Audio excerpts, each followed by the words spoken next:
Heyo, and what is up, gang? Thank you so much for joining me here again on the channel tonight for your first of two parts of the weekend update this week. We don't usually do two-parters, but there's a lot we want to talk about this weekend. Today, we are going to feature Triple H being recruited by the Shield, Bray Wyatt in-ring return, the reason for Emma's departure, and the Bludgeon Brothers show up in Dublin, Ireland. What do I have to think about all that? We are going to talk about it all right here and right now on the newest, fastest rising podcast in all of YouTube, the Sledgehammer Wrestling Show.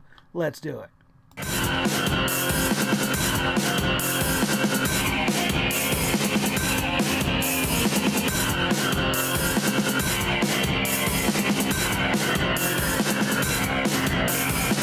Sledgehammer Wrestling Show.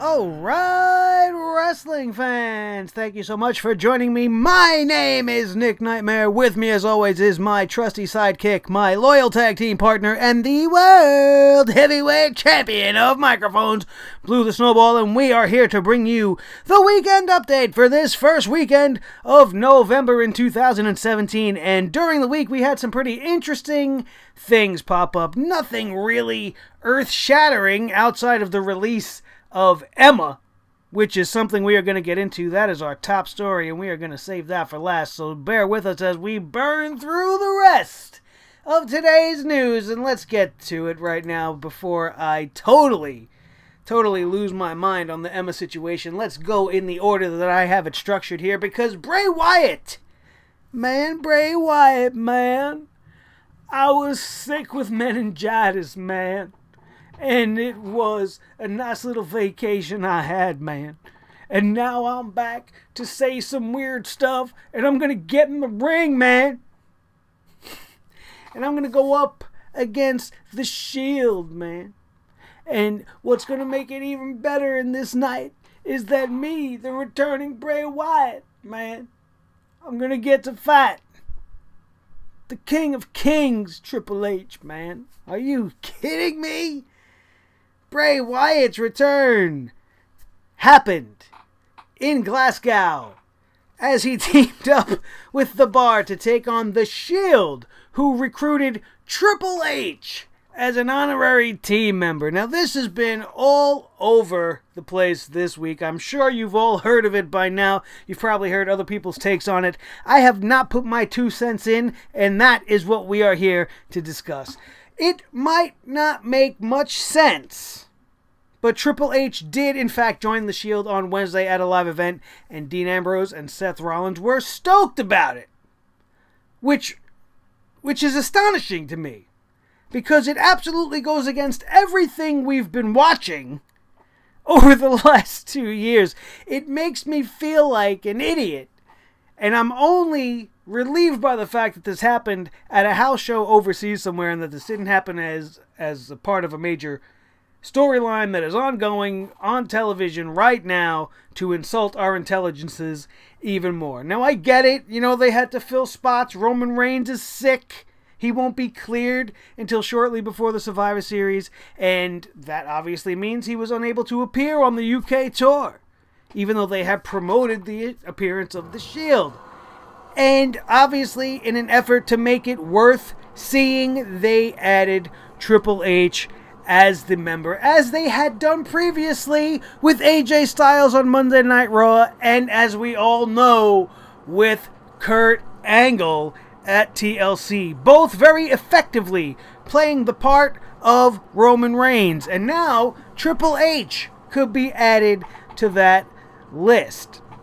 Seth Rollins got on the microphone before the match and said, "Desperate times call for desperate measures." Desperate times. We're facing a team that we have beaten about a half dozen times this year. We are facing them as they are being paired with a man who does nothing but lose.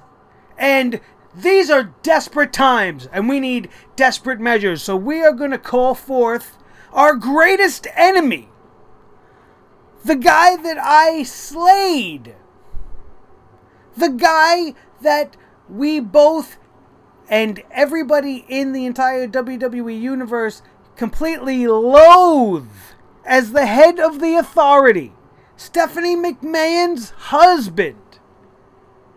It makes no sense. They even gave this man a vest to wear, and he did it, and he would go on and win this match with them and do their little fist bump thing.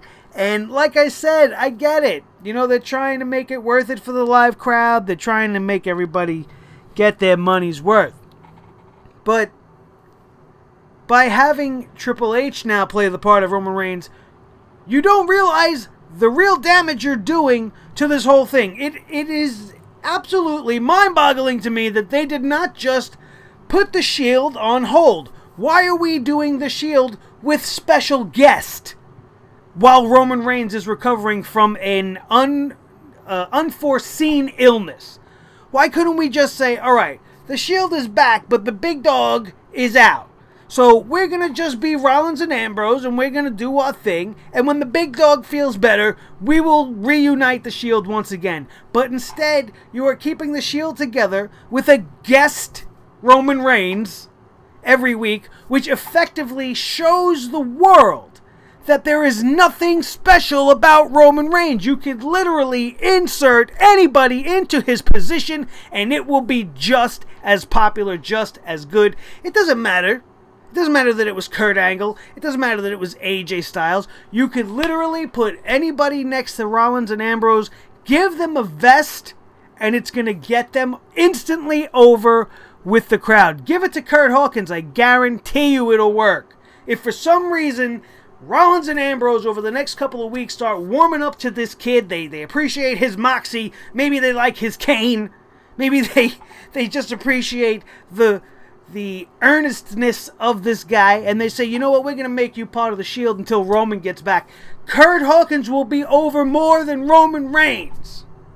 All you got to do is give him the vest. It's just like giving those jerks the NWO shirts back in the day in WCW. You literally gave those colors to anybody, and they were instantly a superstar. That's the same effect you're going to have with the Shield. Now, I know, like I said, we're talking about legends like Triple H and superstars the caliber of an AJ Styles and a Kurt Angle. So, obviously, that's going to be more so over. But you can't tell me that I'm wrong. You're effectively further damaging your prized possession. But you don't see that, do you, WWE? Why Triple H would want to even help the Shield on his side makes him look like a fool. It makes him look like a complete baboon. He's done everything he could to crush the Shield, stop the Shield, and hold down Seth Rollins after he turned against him. And, you know, Dean Ambrose, nobody likes Dean Ambrose. Why would he go against everything that the game is? The cerebral assassin, the king of kings, and not reclaim some sort of vengeance upon Seth Rollins. After the match, pedigree the guy. Do something Triple H worthy. Don't just do what Roman would have done and finish this thing with a fist bump. Absolutely ludicrous. They do not see what I have just laid out for you. They are damaging Roman Reigns even further. They are making a mockery of the Shield with these guest entrants, guest members. What is this, Monday Night Raw? Back from a few years ago where we had a guest GM every week? What are we going to have, Bob Barker on the Shield next? You going to get Chris Jericho or Pee Wee Herman to be on the Shield? Just give him a vest. Give him a fucking vest. It'll work. Horrible. Sheamus, Cesaro, and Bray Wyatt would lose, obviously. But speaking of Bray Wyatt, we would have, just a few days later on this European tour, the Bludgeon Brothers. Bludgeon Brothers. Luke Harper and Eric Rowan, they debuted in the ring at a WWE live event in Dublin just 2 days ago by attacking some of the UK guys, which is nice to even see that they were around, being that they were actually in the UK. Good on WWE for letting these guys be around, even though we haven't seen much of them on television, even in NXT as of late. And this somehow led to a match where the Bludgeon Brothers would be teamed with the Ascension. Keep that in mind. Hold that in the back of your minds for just 1 second, gang. And they would defeat the Colognes and the Fashion Police Breezango. Now, that doesn't matter. Nobody gives two shits about the Colognes or the Fashion Police. Really. The Fashion Police segments have gotten stale and repetitive and boring, and they're not even funny anymore, and I don't watch Stranger Things, and I have to. I know I have to. I know it's a thing that I've been missing out on. I'm not downing it. I'm not watching it because I don't like it. I just haven't gotten the chance to watch the show. My life is so busy with wrestling that I don't even have time to watch the things I already enjoy besides pro wrestling. But be that as it may, the Stranger Things from SmackDown, it didn't appeal to me. I don't care where that's going. So this match and them losing doesn't really matter. What irks me is that the Bludgeon Brothers pretty much looked like two knockoff versions of Kane without a mask on. Looked like bearded Kane and bald bearded Kane. Red and black, all torn up. You know, like the singlet top and then the pant bottom, you know, all stitched up. Looked very retro Kane in the outfit. And the music. I got video of the music. I'm not going to play it because I don't want a content strike on my channel here, but I was listening to it and it is awful. And I don't know if it's just the quality of the recording because it was a live event, you know, captured probably on somebody's phone. But it just sounded like slow, boring garbage. Nothing impactful, nothing frightening. They were probably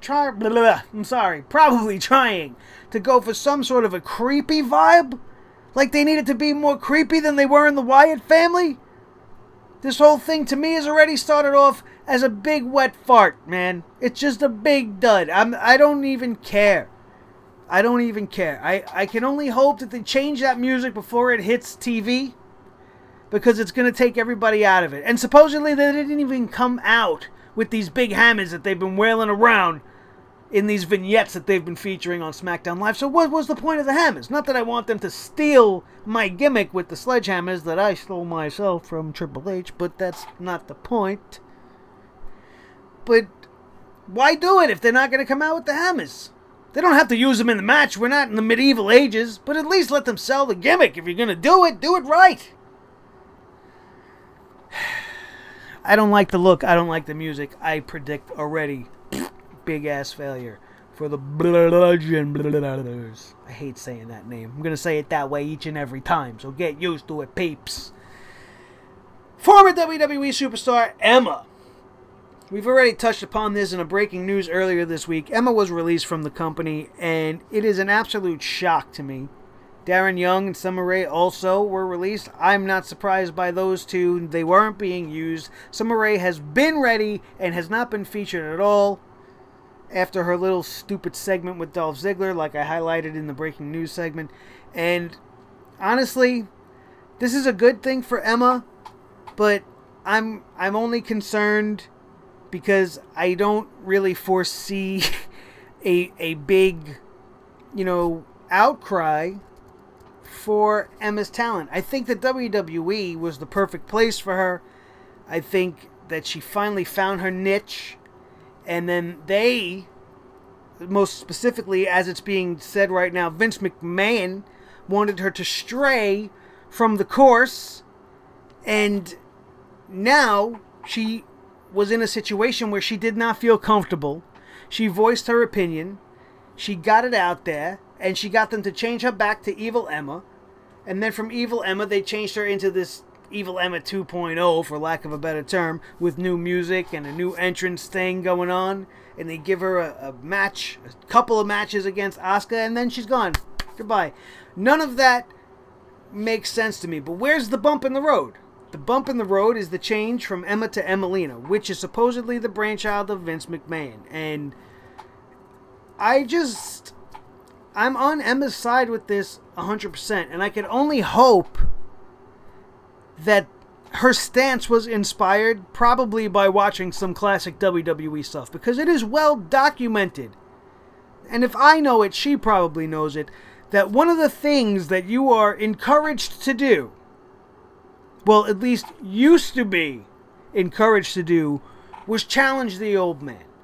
You know, if you have an idea and you believe in it that strongly and you really believe you are that character and this is going to work and you will get it over, he will give you the chance to prove yourself right.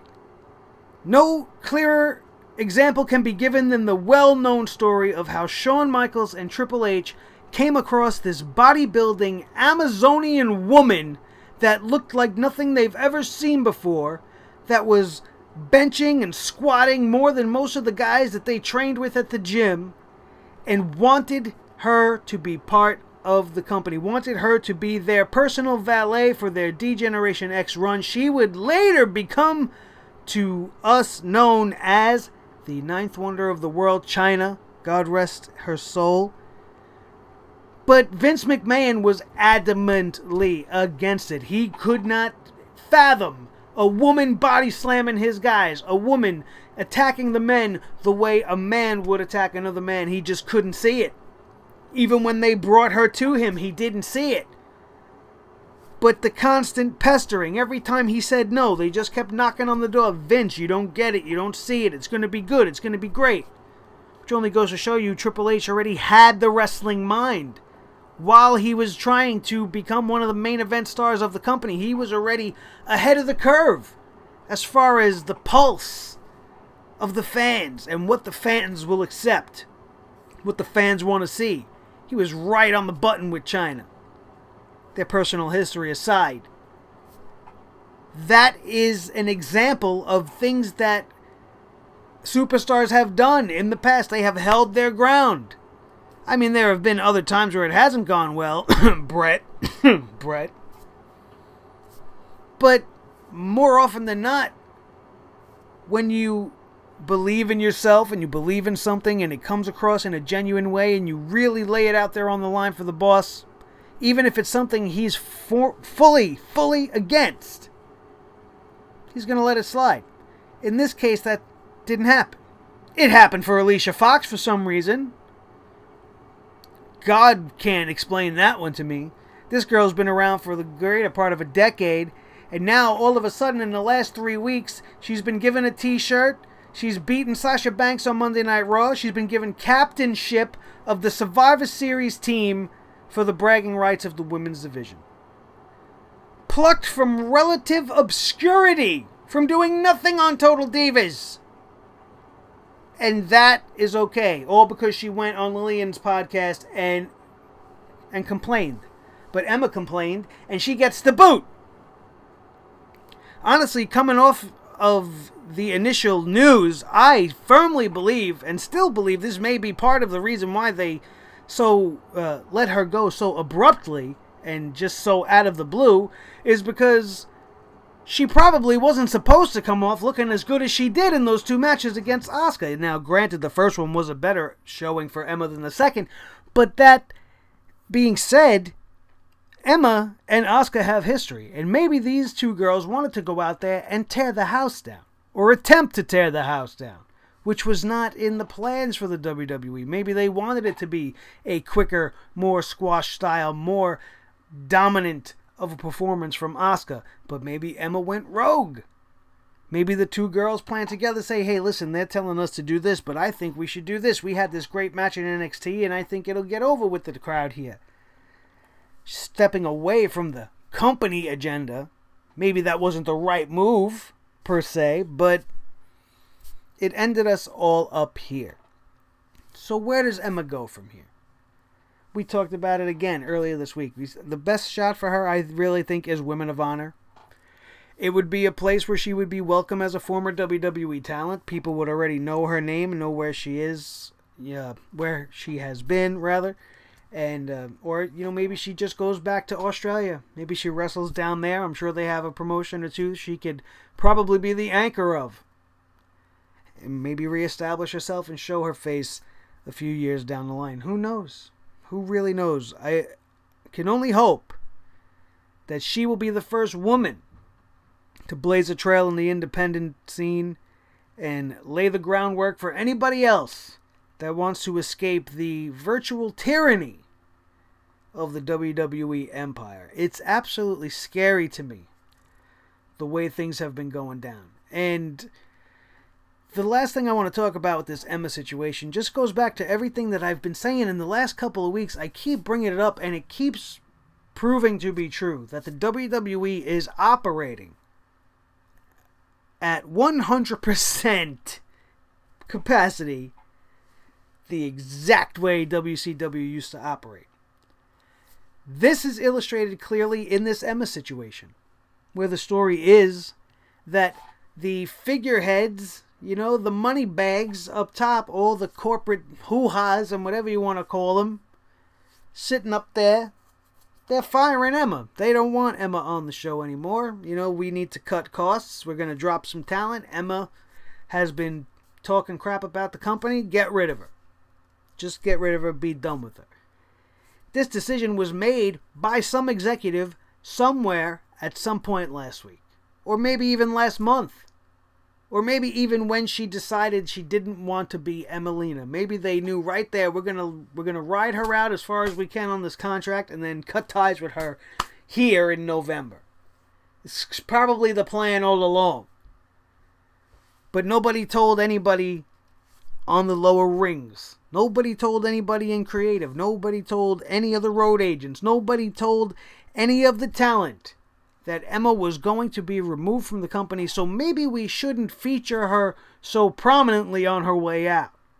And maybe had you told her that this was going to be her end after these 2 matches with Asuka, we would have gotten the matches we actually should have seen Asuka have versus Emma.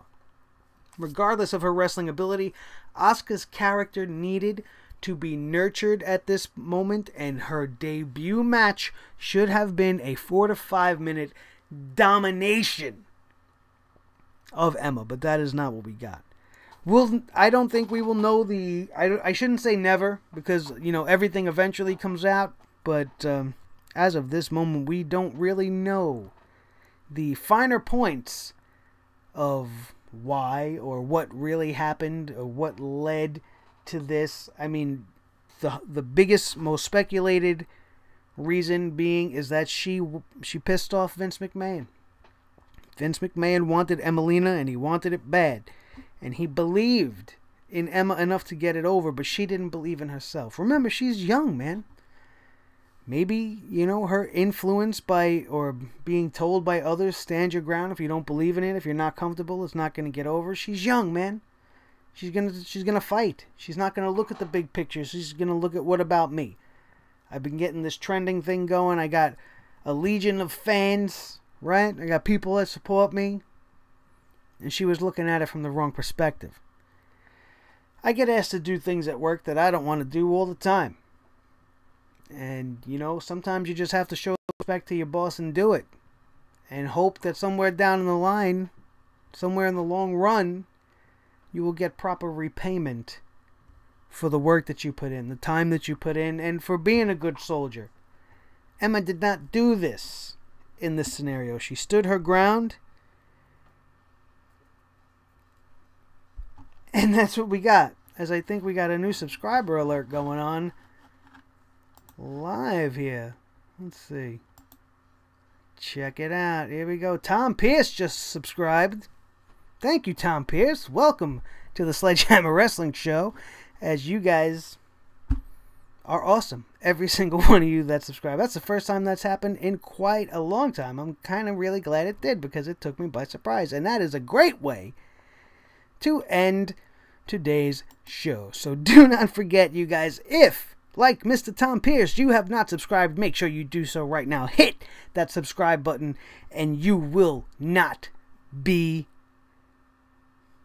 what's the word? Disappointed. There you go. You will not be disappointed, because I am a very handsome and entertaining gentleman, and this is a very beautiful world heavyweight champion of microphones, and his name is Blue the Snowball, and he wants you guys to go check out Clutch Chairs down in the description below. Don't forget to like, share, and subscribe if you have not, and hit the ringside bell. Make sure you ring it loud and proud, so every time a video goes up, you will be notified the very second that it drops. Don't forget also, part 2 of this episode will be dropping tomorrow, Sunday, and it will be up live for you guys as we talk about the big change on SmackDown Live going down as AJ Styles is going to go one-on-one versus Jinder Mahal for the WWE Championship, and what that could possibly mean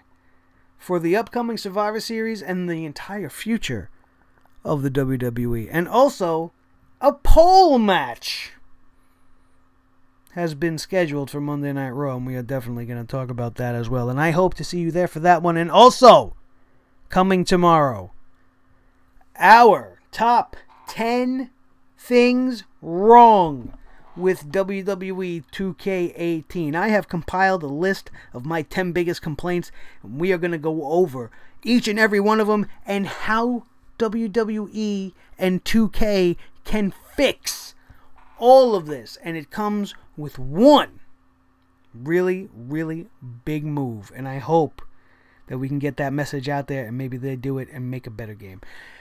My name is Nick Nightmare. Like I said, this is my buddy, Blue the Snowball Microphone, my tag team partner and the World Heavyweight Champion of Microphones. That is going to do it. Thank you so much, and we are out of here, and we will see you next time right here on the Sledgehammer Wrestling Show, only on Sledgehammer TV, right here on YouTube.com.